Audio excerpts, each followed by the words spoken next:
Imagine telling someone that an intercepted drone in the sky over the UAE on a Tuesday is the exact reason why your local gas pump runs dry in Hyderabad on a Friday. Right, they think you were joking. Yeah. Or imagine telling them that because of a military strike in Lebanon, your local housing society is going to legally force you to rip out your kitchen plumbing next month. You'd probably sound completely insane. You'd sound exactly like a conspiracy theorist, connecting random dots with red string on a corkboard. Exactly. But today, we're going to show you exactly how that invisible wire connects. Because it is the ultimate lesson in how our modern world actually functions.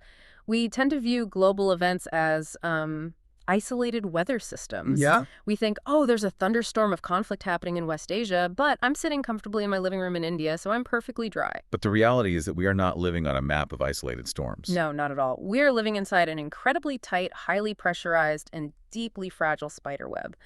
You pluck one thread, and the vibration travels thousands of miles. And that vibration is exactly what we are tracking in today's deep dive. We have a stack of sources today that span the entire spectrum of human organization. They really do. I mean, we have massive, globe-altering geopolitical shockwaves in West Asia. We have high-stakes, almost bizarre diplomatic chess between nuclear-armed neighbors. Oh, the diplomacy is fascinating today. It is. And we also have incredibly aggressive domestic infrastructure mandates here in India. And on the absolute micro level, we have heartbreaking, violent tragedies unfolding in local neighborhood housing societies. On the surface, an international war and a dispute over an Airbnb in a local apartment complex have absolutely nothing in common. Right. But if you look at the underlying mechanics, there is a very clear, very distinct connective tissue running through all of the source material. It's the anatomy of systemic pressure. Systemic pressure. Exactly. We are looking at what happens when a system is squeezed. Whether that system is a global energy market, a nation's diplomatic core, or just a group of people living in the same building. How do they react when the pressure gets too high? Where do the safety valves fail? Yeah, and where does the whole thing finally break? Okay, so let's unpack this. Because to understand the squeeze, we really have to start at the epicenter. We have to look at the source of the pressure, which right now is West Asia. And to say the situation there is escalating would be the understatement of the decade. Honestly, yeah. We're looking at a region that is fundamentally rewiring global security and economics by the hour. So let's lay out the facts on the ground as they stand in our sources, because the sheer scale of the military and diplomatic maneuvering is staggering. The core of this current escalation traces back to the United States and Israel launching military action against Iran in late February. Right. And since then, the entire region has been locked in this intense cycle of retaliation and defensive posturing. And the most immediate pressing development involves U.S. President Donald Trump. According to the reports, President Trump has announced a delay in a threatened military strike that was specifically targeting Iran's energy infrastructure. That's a huge pivot. It is. He has extended a deadline to April 6th for Tehran to reopen the Strait of Hormuz. Now, he is publicly describing the ongoing talks as productive. Right, but if you look at the global markets, nobody is acting like things are productive. The global markets are practically having a synchronized panic attack. Why are they so spooked if he's delaying the strike? Well, they're panicking because they understand the geography of global vulnerability. The Strait of Hormuz is not just a waterway. I know we often hear it described with cliches like the jugular vein of the global economy, but let's be more precise here. Okay, give me a better analogy. Think of the global energy supply chain as a massive stadium parking lot after a championship game. Millions of cars need to leave. The Strait of Hormuz is the single one-lane toll booth at the only exit. Oh, wow. Yeah. If that toll booth operator decides to lower the boom and stop working, it doesn't matter how much oil is sitting in the lot. Nobody goes home. The entire global gridlock is instantaneous. And right now, the area around that toll booth is an active war zone. I mean, the military reality on the ground is chaotic to the point of being almost impossible to track perfectly. It's extremely chaotic. For instance, you have Israel claiming to have killed Alireza Tangsiri. He's the Iranian Revolutionary Guard's Navy commander. And he's the specific individual they accuse of orchestrating the blockade of the strait. Exactly. Though it is crucial to note that Iran has not immediately confirmed Tangsiri's death. Right, we have to keep that in mind. But the violence is in no way contained to targeted strikes on leadership. We are seeing Israeli strikes resulting in the deaths of militants and civilians in Lebanon. In response, Hezbollah is launching rockets into northern Israel. And there are reports of heavy explosions echoing across Tehran. Yeah, and the United Arab Emirates is actively intercepting Iranian missiles and dealing with complex drone threats in their airspace. They even reported 2 tragic deaths simply from the falling debris of those interceptions. It's just a multi-front overlapping crisis. And the United States has taken an incredibly aggressive stance regarding Iran's physical capabilities. Oh, absolutely. The U.S. military is claiming they have significantly degraded Iran's infrastructure. They are stating on the record that they have destroyed 2/3 of Iran's production facilities 2/3. and taken out most of their major maritime vessels. But this is where the dynamic of pressure becomes fascinating. You would assume that losing 2/3 of your production capacity would force an immediate capitulation, right? You would think so, yeah. But Iran's leadership is holding absolutely firm. They are insisting that they will not negotiate under the barrel of a gun. And their demands are extensive. Very. They want guarantees against any future attacks. They want financial compensation for the war damage. And this is the linchpin. They want explicit international recognition of their control over the Strait of Hormuz. Here is where it gets really interesting to me and where it directly impacts the rest of the world. Iran isn't just treating the strait as a closed door. No, they're being selective. Exactly. They are currently allowing passage to ships from what they designate as friendly nations. This includes countries like India, China, Russia, Iraq, and Pakistan. But the real shocker in our sources is that Iran is actively considering formalizing transit fees for passage through the Strait of Hormuz. Let's just analyze the absolute audacity of that move for a second. It's massive. For decades, the Strait of Hormuz has been treated under the framework of an international waterway, right? A vital artery of free global trade. Right. Nobody owns the transit rights. But if Iran formalizes transit fees, they are no longer just using the strait as a military choke point. They are monetizing it. Yeah, it's an outright assertion of absolute sovereign control. It's Iran looking at the rest of the world and saying, we don't just happen to sit geographically adjacent to this choke point. We own the property, and we are charging rent. Exactly. It's a massive geopolitical flex. And the economic fallout isn't something that's waiting to happen. It is happening right this second. Oh, the markets are reacting in real time. Brent crude and West Texas intermediate oil prices are absolutely surging.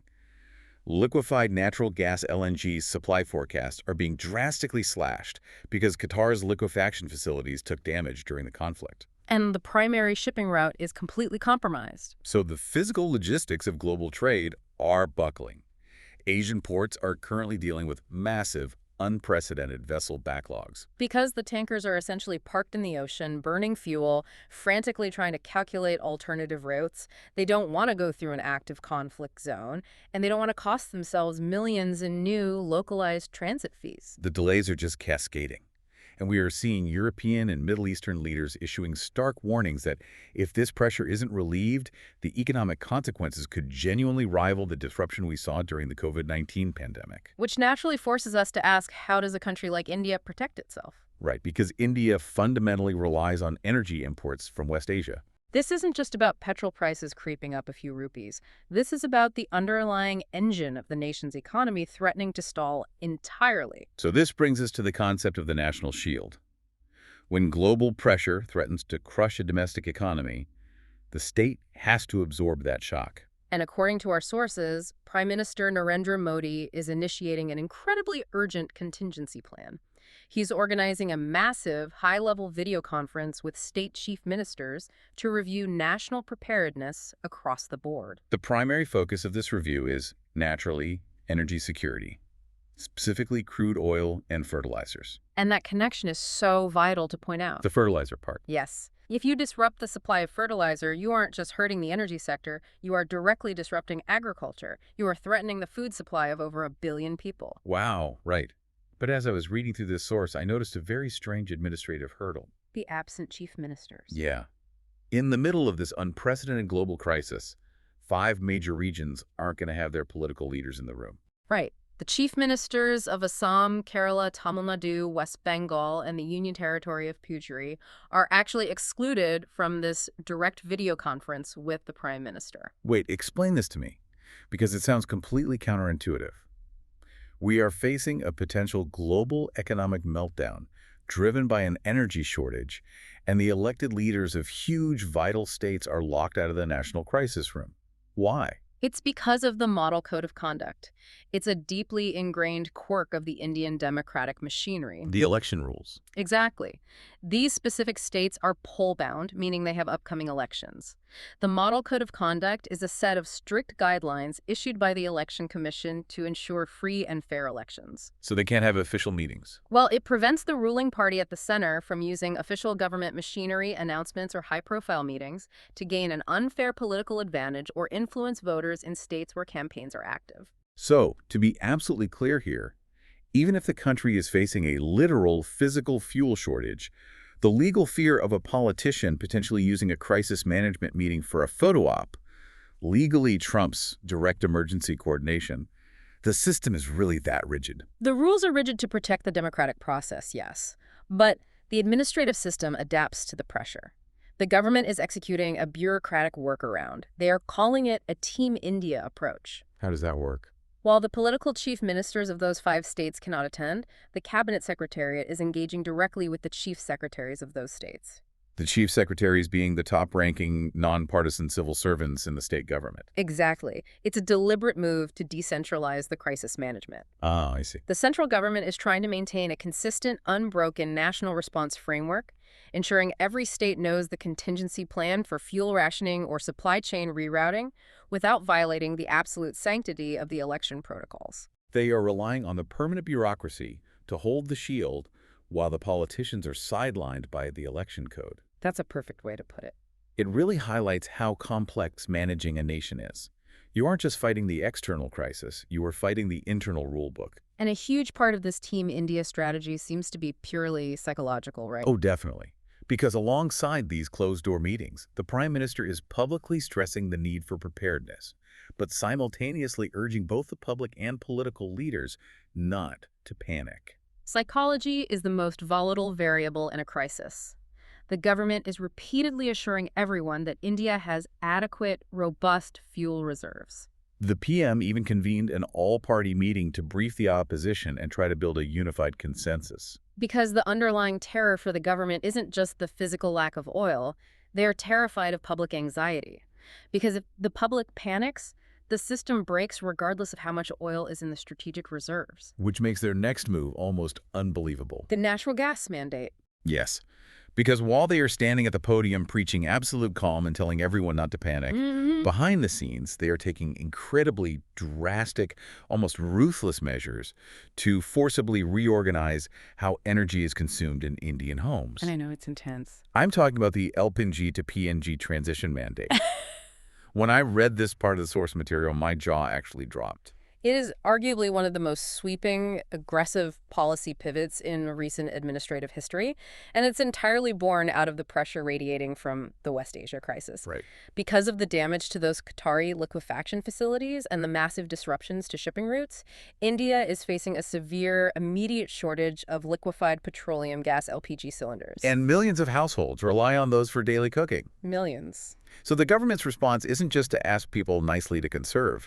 The Ministry of Petroleum and Natural Gas has invoked the Essential Commodities Act. Yeah, they have issued what they are calling the Natural Gas and Petroleum Products Distribution Order 2026. Let me break down what this actually means for you listening, because it sounds like a boring bureaucratic title, but the reality is intensely aggressive. It fundamentally alters the energy landscape of the urban household. Exactly. The government has legally mandated that if your household or your housing society has access to piped natural gas PNG, you have exactly 3 months to permanently ditch your LPG cylinders and connect to the pipeline. 3 months. If you do not make the switch within 90 days, your LPG supply will be completely and permanently cut off. The strategic goal here is triage. The government needs to free up whatever scarce LPG cylinders are left for rural or remote regions that absolutely cannot get pipeline infrastructure. That makes sense. So to do that, they are forcefully weaning urban areas off cylinders and onto domestic and diversified imported natural gas through pipelines. And Oil Secretary Nirav Modi described this mandate as an effort to turn a crisis into an opportunity through ease of doing business reforms. That phrase does a lot of heavy lifting. Let's stop right there. Ease of doing business reforms. That sounds so polite. But when you look at the actual regulatory teeth of this order, Those reforms essentially mean stripping away every single layer of bureaucratic red tape, local consent, and safety delay that usually slows down infrastructure projects. Yes, the government is deploying extraordinary, almost wartime authority to make this 90-day window feasible. Because physically laying thousands of miles of explosive gas pipelines through densely populated urban centers is normally a logistical nightmare that takes years. Years and years. So how do you rip up pipes in thousands of apartment blocks in 3 months without absolute chaos? You do it by granting unprecedented power to the authorized entities. Right. The order gives designated officers civil court-like authority to grant right-of-way for pipeline laying. They have instituted a mechanism called deemed approval. Which means? This means if any public authority, a municipal corporation, or road department delays giving permission to dig, the permission is automatically considered approved by default. Oh, wow. It completely removes the local government's ability to say no or ask for delays. Yes. And it gets even more intense when you drill down to the neighborhood level. Let's say you live in a gated housing society. Under this new order, your housing society management, or whoever controls building access, has exactly 3 working days to grant permission for the pipeline crews to enter and start drilling. 3 days. And once that permission is granted or forcefully extracted, the authorized gas entities have a mere 48 hours to provide last-mile connectivity to the individual kitchens. What if a housing complex just refuses? Right. What if the residents say, we don't want drilling, we don't want the disruption, we are keeping our cylinders? The state has completely removed the option of refusal. If a housing complex tries to deny access, the oil marketing companies will literally sever their LPG supply 3 months after giving notice. That is wild. It's a forced march toward energy diversification. And the pressure isn't just on the citizens. The authorized entities, the companies laying the pipelines, face immense crushing pressure as well. If they get approval and don't physically start laying pipes within 4 months, they face severe penalties, including losing their exclusivity rights in that geographical area. It's a fascinating, terrifying example of state power reacting to global pressure. They are literally squeezing the domestic infrastructure into a new shape by sheer force of will and legal threat. And the Petroleum and Natural Gas Regulatory Board has been appointed as the nodal agency to track every single approval, every rejection, and every compliance metric. It's a massive, coordinated infrastructural assault. But there is a fatal flaw in trying to engineer your way out of a crisis purely through physical infrastructure and top-down mandates. Isn't there? Definitely. Because the physical pipes, the cylinders, and the gas itself are only half of the system. The other half of the system is entirely invisible. It's the financial trust. Yes. The localized credit that keeps the physical goods moving. And when that invisible financial infrastructure collapses, you get immediate chaos on the streets, regardless of what the government mandates. And we don't have to speak hypothetically about that because our sources give us a perfect real-time example of what happens when that trust evaporates. Let's look at the situation that just unfolded in Hyderabad. Yeah, the Hyderabad fuel rush is a textbook case study in how localized panic is generated not by a lack of resources, but by a lack of liquidity. So paint the picture for the listener. Okay, you are in Hyderabad. Seemingly out of nowhere, there is a massive rush for fuel across the city. Absolute panic buying, massive chaotic queues spilling out of gas stations and blocking traffic. Right. To quell the panic, the state had to pump in 22,127 kiloliters of fuel in a single day. Just to put that sheer volume in perspective, the daily average consumption for the region is usually around 13,231 kiloliters. It's a huge jump. They had to nearly double the physical dispatches of fuel just to keep the pumps from running dry amidst the hoarders. And the immediate reaction from the government and the oil companies was to point the finger squarely at the public. They released statements saying, "Stop panic buying, we have abundant supplies, the crisis is entirely in your heads." But if you look deeper into the source material, specifically the accounts from industry representatives and M. Amarendra Reddy, the president of the Telangana Petroleum Dealers Association, you realize the government's narrative is incomplete. Right. The public panic was a secondary reaction. The hidden truth, the actual catalyst for the crisis, was a severe, invisible liquidity crunch within the fuel supply chain itself. It wasn't about a lack of physical diesel sitting in a refinery somewhere. It was about a lack of trust. It was about the sudden death of credit. So explain the mechanics of this. How does commercial fuel actually get bought and sold? Why did the system break? We need to understand how this works on the ground. When you or I go to the pump, we pay with cash or a card. It's an immediate transaction. But the commercial diesel market, which powers the truckers, the massive construction firms, the fleet cab operators, that runs almost entirely on informal credit. Oh, interesting. Local gas station dealers extend a 15-day credit window to these bulk buyers. It's a necessary risk the dealers take to boost their sales volumes and keep the local economy moving. So just to visualize this, the local gas station owner lets a local trucking company fill up their entire fleet of trucks today. And the trucking company essentially signs a ledger promising to pay the gas station back in 2 weeks. Right, after they've completed their deliveries and gotten paid themselves. Got it. And our sources note that approximately 40% of all diesel sales happen through this informal, trust-based credit system. 40% is huge. It is. But here's the crucial vulnerability. The local gas station owner doesn't refine the oil themselves. They have to buy it from the massive oil marketing companies. The OMCs like Indian Oil Corporation, Bharat Petroleum, and Hindustan Petroleum. And historically, those massive OMCs also extended credit to the local dealers, right? It was a chain of trust all the way down. Historically, yes. But when a massive global shock hits, like the pandemic, the start of the Russia-Ukraine war, or now this intense West Asia conflict, the global markets panic and the OMCs get extremely nervous about their cash flow. Naturally. So they pull the plug. They suddenly halt the credit supplies to the local dealers and demand immediate upfront cash payments for all new fuel deliveries. Okay, put yourself in the shoes of that local gas station dealer. Suddenly, the giant oil company is demanding millions of rupees in cash up front before they will send the fuel truck. But the dealer doesn't have the cash. Because that cash is currently sitting in the pockets of the trucking companies who still have 14 days left on their informal credit window. Wow. The dealer is caught in a fatal financial squeeze. Precisely. The dealer cannot magically force the truckers to pay early. Therefore, the dealer cannot pay the OMC. Therefore, the OMC does not deliver the fuel. Even though the fuel is there. The fuel was physically sitting in the massive storage depots, perfectly safe.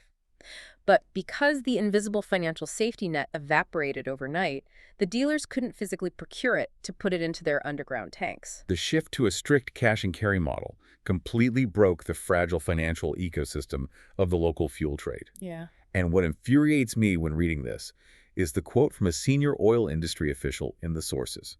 What did they say? The official essentially dismissed the problem entirely, saying, look, nothing has changed, the physical product is there, these are just financial arrangements. It is a dangerously detached view of how systems operate on the ground. Completely detached. If I'm a cab driver and I pull up to a pump and the pump is dry, I don't care if there are 1 million barrels of oil sitting in a depot 50 miles away. Right. It doesn't help you at all. The pump is dry.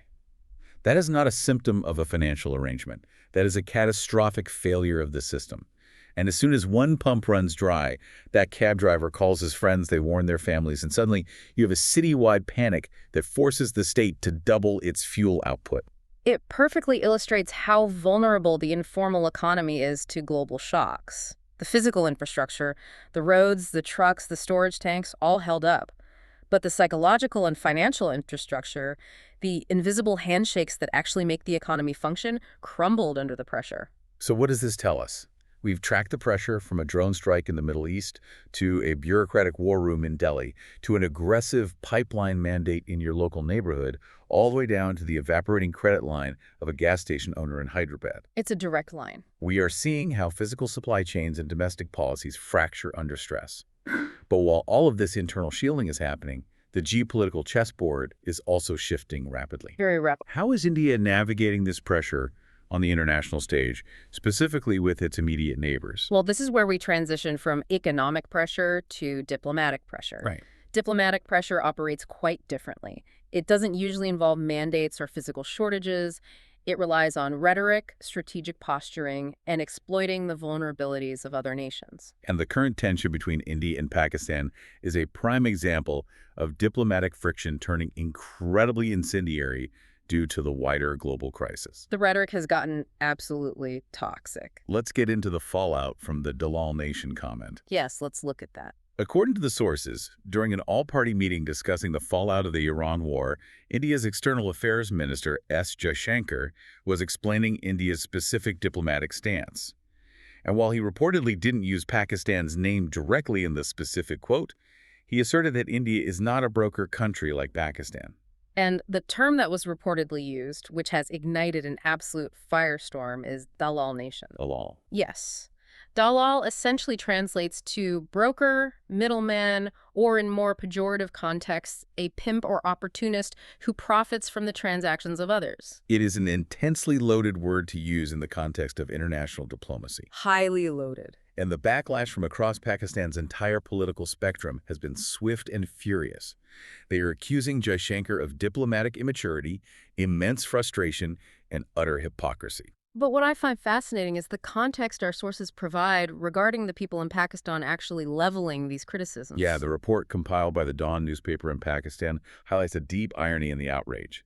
And it is vital here for us to impartially unpack the geopolitical reality behind both the initial remark and the subsequent reaction. Let's look at the responses. You have Pakistan's Defense Minister, Khawaja Asif, taking to the media to claim that Jaishankar's remarks reflect his personal frustration over India's irrelevance in the mediation process. Right, which the source explicitly notes carries a heavy layer of irony, given that Khawaja Asif himself has previously and quite infamously described his own country of Pakistan as one that the United States has historically used and discarded like toilet paper. It's hard to claim the moral high ground on diplomatic language with that track record. Exactly. Then you have presidential spokesperson Murtaza Solanki saying, Jaishankar seems infected with a self-destructive virus. But again, the source points out that Solanki himself is currently facing heavy criticism and controversy for manhandling a BBC journalist during an inquiry into press freedom. And the list continues.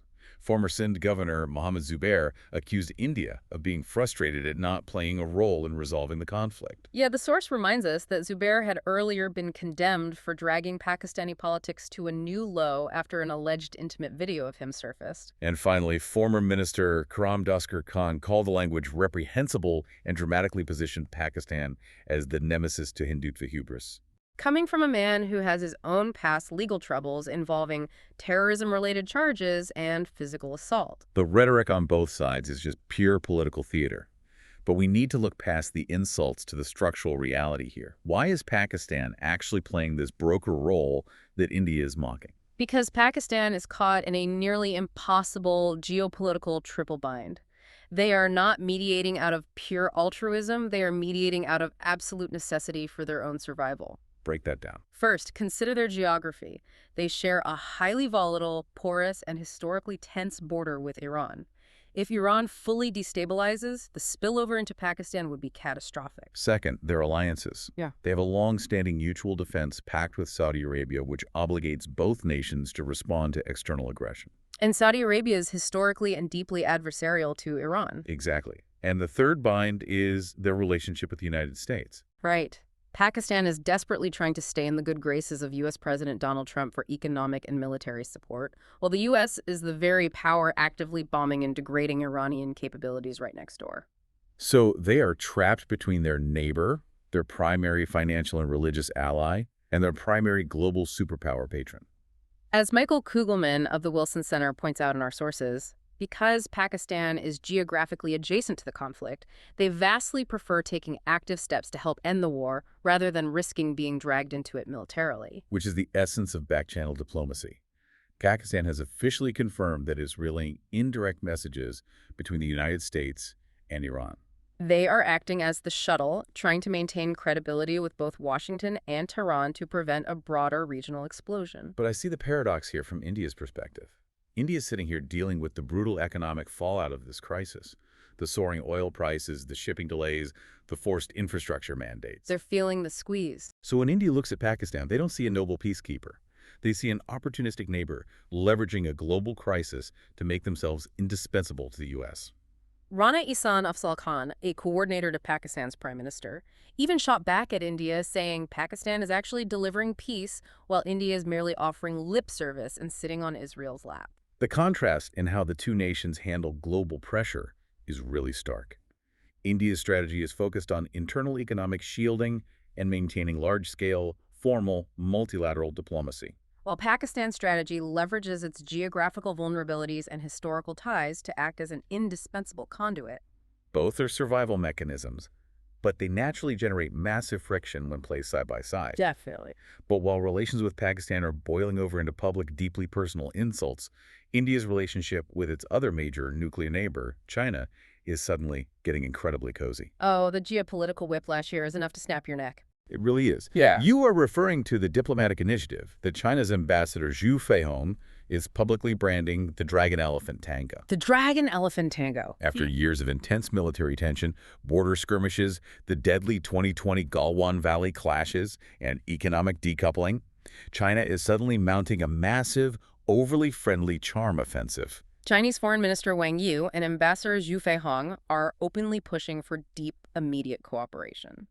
They are giving speeches about how both countries should view each other as vital development opportunities, not as strategic rivals. And the specific cultural diplomacy angle they are employing to sell this pivot is quite revealing. It's genuinely absurd if you think about the recent history. It is. Ambassador Zhu actually highlighted the growing cultural affinity between the two nations by specifically pointing out the rising popularity of Indian yoga, aromatherapy, and Indian cuisine in China. Aromatherapy. Yes. He recently gave a prominent speech titled Bridging Hearts Through Youth, actively encouraging Indian youth to visit China to experience its modernization firsthand. So wait, let me get this straight. After years of brutal border standoffs in the Himalayas, their new diplomatic strategy to win India over is essentially to send us a live, laugh, love sign, offer us a spa day with aromatherapy, and invite college kids over for a tour.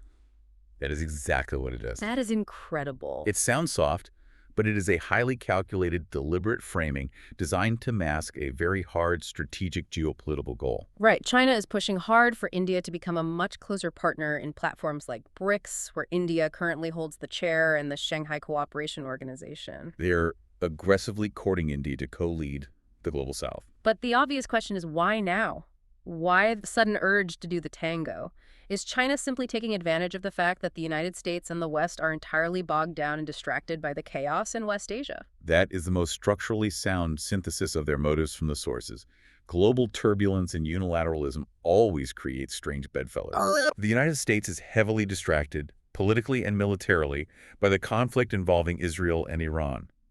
China recognizes this distraction as a rare window of opportunity. Their goal is twofold. Stabilize their immediate massive border with India so they don't have to fight a two-front diplomatic war. Make sense? And simultaneously build a robust non-Western coalition through platforms like BRICS. If the Western alliance is fragmented and distracted, China wants to ensure the East is unified under a cooperative framework that they heavily influence. And India isn't just ignoring this charm offensive. They are quietly making very serious administrative moves to prepare for this shifting dynamic. Oh. The Ministry of External Affairs in Delhi is making key personnel changes at the highest levels. They've just appointed Vikram Doraiswamy, who is currently serving as High Commissioner to the UK, as the next ambassador to China. That's a big move. And crucially, Rudrenja Tandon, the former ambassador to Afghanistan, has been named Secretary East in the Foreign Ministry. These are not accidental or routine appointments. Absolutely not. These are highly seasoned, heavyweight diplomats being deliberately moved into position to manage what New Delhi clearly sees as a rapidly evolving, high-stakes diplomatic landscape. So India is remaining cautious. They haven't forgotten Galwan, clearly. But they are actively preparing the institutional groundwork to navigate this dragon-elephant tango through careful dialogue and multilateral coordination, rather than outright rejection. So we see that India's diplomatic weight and agility are being severely tested regionally, but it is also being tested legally on a much broader international stage. Which brings us to a deeply fascinating legal battle playing out in the United Kingdom regarding the fugitive Indian businessman Nirav Modi. This case is a profound study in how a nation's formal sovereign pressure, the actual weight of a government's promise, is evaluated in a foreign independent court of law. Economic and diplomatic power are somewhat useless if your state's institutional word isn't trusted internationally, right? Exactly. Put yourself in the shoes of the UK High Court judge for a moment. You have Nirav Modi, a high-profile billionaire fighting desperately against extradition to India to face massive fraud charges. Right. And his legal team attempts to block the extradition process using testimony from an incredibly credible expert witness. Who was it? Retired Indian Supreme Court Judge Deepak Verma. And Judge Verma did not mince words. He provided testimony to the UK High Court, claiming that it was inevitable that Nirav Modi would face prolonged custodial interrogation in India and that he was at severe risk of custodial torture. Let that sink in. That is a massive, damning claim. Massive. You have a former judge of the absolute highest court in India, a man who knows the Indian judicial and penal system inside and out, standing in a foreign court and stating that torture is a foregone conclusion if this man is sent back. It is a devastating piece of testimony, and it directly, explicitly contradicted the formal sovereign assurances that had been provided by the government of India. Because the Indian state had given detailed, legally binding commitments to the UK authorities regarding the specific conditions of Modi's detention, his medical treatment, and his legal process. They explicitly guaranteed that investigative agencies would neither arrest nor interrogate him upon his return in any coercive manner. So the UK High Court is staring at a massive philosophical and legal paradox here. Who do they believe? Do they believe the stark warning of a retired top judge who knows the system's flaws? Or do they believe the official, stamped sovereign guarantee of the Indian government? Ultimately, the UK High Court sided with the sovereign state. They formally rejected Verma's testimony, They ruled that the government of India's sovereign assurances were reliable and cognizable. which in legal terms means they are credible, authoritative, and sufficient to entirely mitigate the human rights risks alleged by the defense. But why is this specific ruling so fundamentally important on a macro scale? Why does this one billionaire's case matter to the concept of systemic pressure? Well, because it proves the institutional strength and international validity of India's diplomatic guarantees. It establishes a powerful legal precedent. Right. In international law, the formal sovereign commitment of the Indian state carries more absolute weight than the dissenting, critical voice of even a former top jurist of that same state. If the UK court had accepted Verma's testimony over the government's assurances, it would have effectively been a declaration that the UK judicial system believes the Indian government lies on official documents. It would have shattered their international credibility. It would have made any future extraditions of criminals or terrorists practically impossible, because every defense lawyer would just point to this case and say, you can't trust India's word. Precisely. It is a massive victory for India's institutional standing. It proves that when the state makes a formal promise regarding human rights and legal process, the international community considers it binding, trustworthy, and robust enough to withstand intense legal scrutiny. So we've looked at massive systems so far. We've seen how nations manage diplomatic pressure, how governments mandate vast infrastructure changes under economic pressure, and how global supply chains and credit systems fracture. But now, we have to turn our attention to the absolute micro level. We have to look at what happens when extreme pressure is localized into a single enclosed environment among ordinary people. This is where the abstract academic concept of systemic pressure becomes terribly, tragically human. Yeah. We're shifting focus to a horrific event that unfolded in Indore at the Shiv-Vatika township. This incident is a harrowing, awful study in what happens when the formal systems designed to keep peace within a community completely break down and informal interpersonal pressure is allowed to build until it explodes into violence. To understand the escalation, we really have to look at how mundane the origin was. According to our sources, this entire tragedy stems from a dispute that is universally relatable. A standard homeowners association disagreement. It happens all the time. A resident named Kuldeep Chaudhary owned a penthouse in the housing society. He decided to monetize it by listing it on Airbnb. The other residents of the building strongly objected to the commercial use of their private residential space. I mean, think about your own neighborhood WhatsApp groups. You can easily imagine the arguments, the strangers coming in and out, the noise, the perceived security risk. It's a classic local dispute. And the sources note something crucial here. The residents had previously complained to the local authorities about this commercial use, but to no avail. That is the critical point of systemic failure. The formal dispute resolution mechanisms, complaining to the municipal corporation or the police or the society board about a zoning or rule violation, failed to resolve the tension or enforce the rules. The residents felt the system had abandoned them. So, because the formal system failed, the residents took matters into their own hands. They engaged in vigilantism.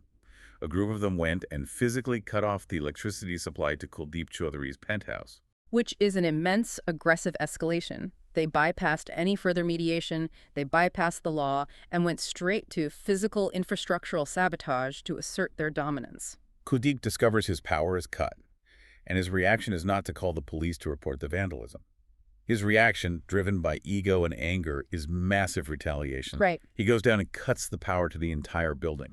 He plunges the entire society into darkness. The residents, naturally furious, come downstairs. An argument breaks out, and Kuldeep begins verbally abusing them. And then he makes a phone call that changes everything, turning a shouting match into a murder scene. He calls his 18-year-old son, Monish.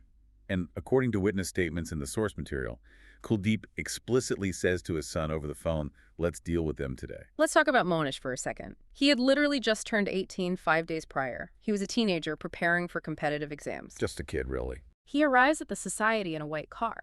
And he doesn't just drive up to park and help his dad argue. CCTV footage shows him making 2 high-speed, intimidating laps around the building. He violently breaks through the society's entrance gate. And then he points the car at the crowd of arguing residents and charges into them at what witnesses estimated to be 60 to 70 kilometers per hour. The psychology of this moment is deeply, profoundly disturbing. A father weaponized his newly adult son. In the heat of an ego-driven dispute over an Airbnb listing and a cut power line, a father actively encouraged his teenage son to commit an act of indiscriminate lethal violence. And the police ACP, Parag Saini, noted that during subsequent questioning, both the father and the son displayed an intensely aggressive, unrepentant mindset, with the father clearly having nurtured and validated this violent behavior in his child. And the absolute most tragic part of this entire senseless, chaotic escalation is the victim, Shampa Pathak. She was a 42-year-old software engineer. According to her husband, Saurabh Pandey, they weren't even involved in the initial Airbnb dispute. They had moved into the society just 15 days prior. They were practically strangers to the building's politics. They only came downstairs because their power had been cut off along with the rest of the building. They were simply trying to find out why the lights went out. Monish's car first hits the wife of a security guard, then hits the Pandey's house help, and then fatally runs over Shampa Pathak as she was desperately trying to escape the path of the vehicle. She suffered a massive brain hemorrhage and died at Bombay Hospital. Both Kuldeep and Monish were arrested within hours and booked for murder and attempt to murder. It is a devastating, senseless tragedy. But if we analyze it through the lens of our deep dive today, it is the ultimate localized example of a pressure valve failing catastrophically. A neighborhood society is essentially a microcosm of a nation. It has rules, it has shared resources like electricity and space, and it fundamentally requires a baseline of mutual trust and respect to function. And when that trust evaporates, and when the formal authorities fail to intervene in a bubbling dispute, the pressure doesn't just disappear. It finds the weakest, most volatile point. In this case, the pressure found the fragile ego of a property owner and the impressionable, reckless rage of his teenage son. It went from a mundane noise and zoning complaint to a brutal murder in the span of a single evening. It really shows how terrifyingly thin the veneer of civility can be when people feel their territory or their personal authority is threatened. Human beings naturally build up stress, anger, and tribalistic fervor, especially when compressed into tight urban environments. And society inherently recognizes this dangerous tension. Which is why, historically, human civilizations have created massive cultural institutions designed specifically to release that pressure safely. You were talking about sports, specifically the imminent return of the Indian Premier League IPL Season 19. Yes. In the modern context, the IPL is perhaps the largest, most effective collective pressure release valve in the country. It is a massive, highly engineered spectacle designed specifically to channel tribalism, regional passion, and pent-up energy into a controlled, safe, and entertaining environment. And the build-up to this specific season is absolutely frenetic. It is arriving less than 3 weeks after India's monumental T20 World Cup triumph. The fans are hyped to an unprecedented degree. Oh, the source article highlights the explosive, almost violent power-hitting era we are in right now. You have Sunrisers, Hyderabad's dynamic duo of Abhishek Sharma and Travis Head, absolutely destroying bowling attacks. There is genuine serious talk among analysts that the magical 300-run mark in a single 20-over innings could actually be threatened or surpassed this season. The sheer athletic violence and entertainment value of the sport is at an all-time high. But our sources also reveal that the excitement for IPL 2026 is heavily muted by trauma. There is a dark, lingering cloud hanging over the tournament, specifically over the M. Chinnaswamy Stadium and the defending champions, Royal Challengers Bengaluru. Right, because last year we saw exactly what happens when the pressure release valve itself breaks. The container failed. On June 3rd of last year, RCB finally broke their curse and won the title, defeating Punjab Kings in the final in Ahmedabad. It was a moment of sheer euphoria for a fan base that had waited decades. Decades, yeah. The next day, there was meant to be a massive celebratory victory parade outside their home stadium, the Chinnaswamy, in the heart of Bengaluru. Tens of thousands of fans gathered on the streets. It was supposed to be a moment of historic collective joy. But the physical infrastructure of the city, the crowd control mechanisms, the spatial reality of the streets simply could not handle the sheer volume and weight of that human passion. The celebration compressed, panicked, and turned into a devastating stampede. 11 fans were killed. It plunged the entire city into mourning and completely overshadowed the athletic triumph. And the lingering psychological trauma of that event has entirely dominated the build-up to this new season. There was even intense debate and uncertainty over whether the Chinnaswamy Stadium would retain its status as the home venue for the franchise, given the safety failures of the previous year. The source captures this terrifying dual nature of sports perfectly. It frames this upcoming season as carrying the emotional residue of the past year. It really underscores the incredibly delicate balance between mass celebration and mass casualty. We build these massive concrete stadiums and organize these gigantic, multi-billion-dollar tournaments specifically to let society blow off steam. But when the systems designed to control that massive crowd fail under the weight of sheer unbridled human enthusiasm, the line between a joyous party and a horrific tragedy vanishes in a matter of seconds. It is a profound, somber reminder that even our joy, when scaled up to a mass level, exerts an immense, sometimes fatal, physical and logistical pressure on the infrastructure of the world around us. Wow, we have covered an incredible, intense amount of ground today. We really have. We started by looking at the Strait of Hormuz, imagining it as a toll booth in a war zone, where military escalation and the unprecedented threat of new transit fees from Iran are sending crippling shockwaves through the entire global energy market. And we saw how that immense global pressure forced the Indian government into defensive, deeply complex maneuvers. From the prime minister relying on a bureaucratic team India to bypass rigid election codes, to the remarkably aggressive, legally forceful 90-day mandate compelling urban households to abandon LPG for piped natural gas. We tracked that invisible energy pressure all the way down to the chaotic streets of Hyderabad, where we learned that physical fuel is useless if the invisible financial trust, the 15-day credit lines that actually run the informal economy, evaporates, leading to immediate public panic. We examined the intense diplomatic pressure cooker, the fierce, deeply personal rhetoric between India and Pakistan over back-channel mediation, contrasted sharply with China's sudden, opportunistic dragon elephant tango charm offensive. And we saw how India's sovereign word held its ground in a UK court, proving that a nation's formal promise can outweigh even the dire warnings of its own former top judges. And finally, we looked at the devastating human cost of pressure when localized systems fail. The heartbreaking, senseless escalation of a simple housing society dispute in Indore that ended in the murder of an innocent woman. And the lingering traumatic shadow over the IPL following the devastating stampede during RCB's victory parade last year. The core theme uniting all of these disparate events is inescapable.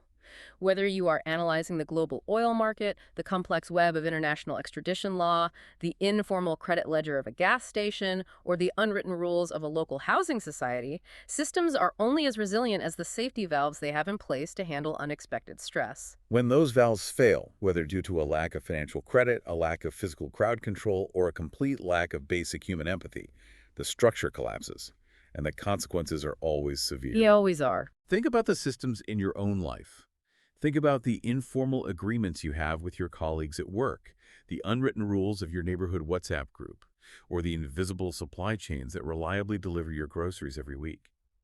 As the world around us gets more turbulent and the global pressure continues to rise, are we paying too much attention to the major headline-grabbing shocks and completely ignoring the tiny, informal safety nets that are quietly snapping all around us?